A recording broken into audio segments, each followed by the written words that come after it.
Hello everyone, welcome back to my channel that is Science Unlocked, and in today's session we will going to talk about our next chapter, that is physical and chemical changes, where this chapter is coming from class 7th science NCERT textbook. Now the first thing that should come to our mind is that what exactly are changes, or how do we define changes. So changes are simply nothing but the alteration of a substance from its original shape, size or state. So over here we will going to find out that anything which is changing its shape or size or state altogether will going to be considered that it has changed altogether. Now what happens is sometimes these changes are going to be reversible changes, whereas sometimes they will going to be irreversible changes. So on the basis of that particular property we have determined that it is going to be categorized as two different set of changes, that is the physical change and the chemical change. Now here we have a set of examples altogether which will going to be simply giving us the idea that these are the different changes that we are referring to over here. The next aspect that we have is that what exactly do we mean by the reversible change we were discussing just right now. So these changes are actually the changes where you can actually move back to the initial position or initial condition of the material. For example, if you talk about the melting of wax, once it is converted into the separate or unique, you can say the unique kind of shape and size, it will going to solidify on that molding cast, and ultimately it will going to get changed into the shape. But once that particular shape will be burnt, it will be burning altogether, over there we will going to find out that it will start melting again. So altogether we can say that it is a reversible process. Then one such example is melting of ice, where we talk about that how exactly the water can be converted into its solid form and then it can be converted back to the liquid form. So that is how the processes are reversible in nature. That means you can move back to the original position from where you started. Just opposite to this is the irreversible changes, where you cannot actually move back and reach back to the original shape and size of the material, where the maximum examples will going to come from the cooking process, because once the food is cooked it cannot be converted back to its original shape and size. Now depending on whether they are reversible changes, the changes that we are referring, whether they are reversible changes or the irreversible changes, we will going to see that they are categorized and divided into physical and chemical changes. So in case of physical changes, this particular structure, this particular picture will going to give you the idea that over here the changes which are reversible in nature will going to come and they will be considered as the reversible changes. Altogether these kind of changes are nothing but where the physical properties of the substances like shape, size and color will going to change and modify. On the other hand, one another property which defines physical change is that over here there will not going to be any new substance formed.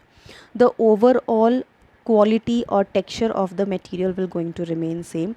For example, over here we talk about the property that we will be getting in the chapati or the dough altogether. So in both the cases we will not going to find any differences. It is modified to some extent but it is not changing altogether. Similar example is tearing of the paper and into small pieces. Over there the individual pieces, everything will going to remain same. Obviously the size of the paper has changed, which can be converted back by using some adhesive material. It will not going to be the exact original format as it should be with reference to the rest of the things, but yes, the overall texture and material, the property will going to remain same.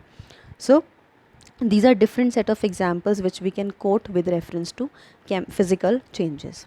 Now the opposite to this is the chemical changes, where the changes will going to be acting on the basis of chemical properties and where the new substances will be formed, and these reactions or these changes will going to be the irreversible changes.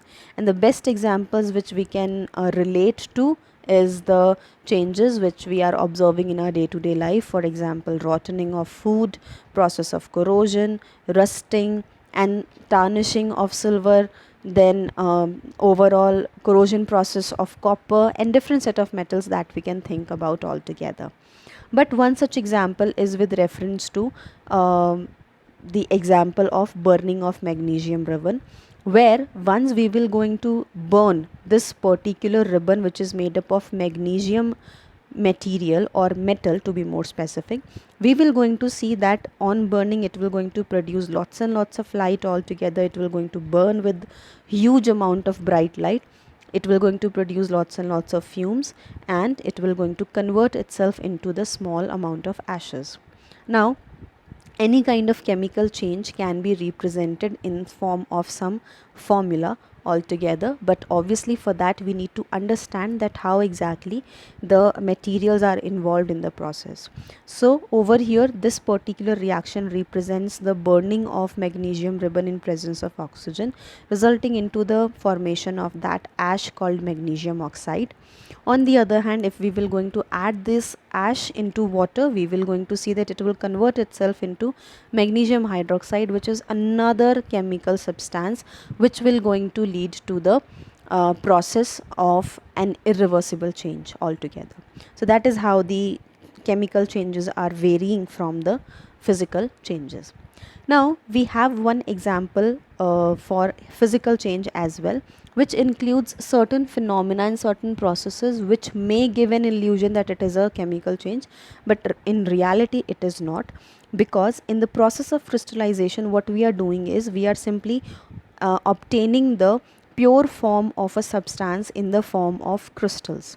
So this particular pure form can be added with impurities, can be mixed all together to obtain the original format.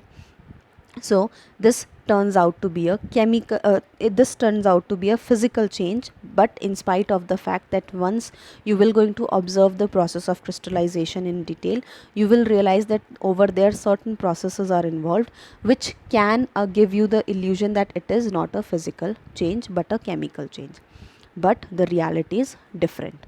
Here we can simply, like in this particular process, we start with copper sulfate solution. We turn them into these pure crystals that you can observe over here. These are the crystals of copper sulfate solution, and once this particular crystal will going to be added to water, it will again turn itself into the copper sulfate solution.